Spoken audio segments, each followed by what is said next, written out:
ମାତିଛନ୍ତି ବାଲି ମାଫିଆ। ଦିବାନିଶି ଚାଲିଛି ବେଆଇନ ବାଲି ଚୋରା ଚାଲାଣ। ହେଲେ ସବୁବେଳେ ଚୋର ଘର ଅନ୍ଧାର ରୁହେନି ଆଉ ପୋଲିସକୁ ମିଳିଛି ସଫଳତା। ତେବେ ନଜର ପକାନ୍ତୁ ସମ୍ପୂର୍ଣ୍ଣ ଘଟଣା ଉପରେ।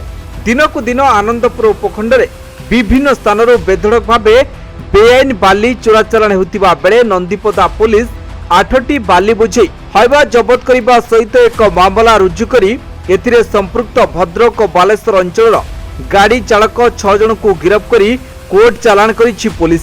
ତେବେ ସୂଚନା ଯୋଗ୍ୟ ଯେ ପଞ୍ଚୁପଲ୍ଲୀ ମୌଦା ଖାତା ନମ୍ବର 1115 ପ୍ଲଟ ନମ୍ବର 6203 କୁ ଆନନ୍ଦପୁର ତହସିଲ ପକ୍ଷରୁ ବାଲି ପରିବହନ ପାଇଁ ସରକାରୀ ଲିଜ୍ ଦିଆଯାଇଥିବା ବେଳେ ବେଆଇନ ଭାବେ ବୈତରଣୀ ନଦୀ କୁହାଳିଆ ମୌଜା ଖାତା ନମ୍ବର 221 ପ୍ଲଟ ନମ୍ବର 1 ରୁ ଦୈନିକ ହାଇବା ଦ୍ୱାରା ହଜାର ହଜାର ଟ୍ରିପ୍ ବାଲି ଚୋରାଚାଲାଣ କରାଯାଉଥିବା ବେଳେ ଗତକାଲି ରାତିରେ ଆନନ୍ଦପୁର ତହସିଲ ଅନ୍ତର୍ଗତ ପଞ୍ଚୁପଲ୍ଲୀ ଓ ହାଟଡି ତହସିଲ ଅଧୀନ ଡିମିରିଆ ବୈତରଣୀ ବାଲିଘାଟରୁ ବେଆଇନ ବାଲି ଓଭରଲୋଡିଂ ହାଇବା ଗାଡ଼ିଗୁଡ଼ିକୁ ହାଟଦି ବ୍ଲକ ଛକଠାରେ ନନ୍ଦିପଦା ପୁଲିସ ଅଟକାଇ ଆବଶ୍ୟକ କାଗଜପତ୍ର ନଥିବାରୁ ଜବତ କରିବା ସହିତ ଏଥିରେ ସମ୍ପୃକ୍ତ ଡ୍ରାଇଭର 6 ଜଣଙ୍କୁ ଗିରଫ କରି କୋର୍ଟ ଚାଲାଣ କରିଥିବା ବେଳେ ଅନ୍ୟ ଜଣେ ଗାଡ଼ି ଛାଡ଼ି ପଳାଇ ଯାଇଛି।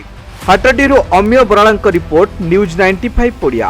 देश विदेश कोण अनुकोणर टेक्निक खबर देखंतु आम सह यूट्यूब फेसबुक और इंस्टाग्राम रे आमको देखंतु लाइक शेयर और सब्सक्राइब करने को आद्यम भूलंतु।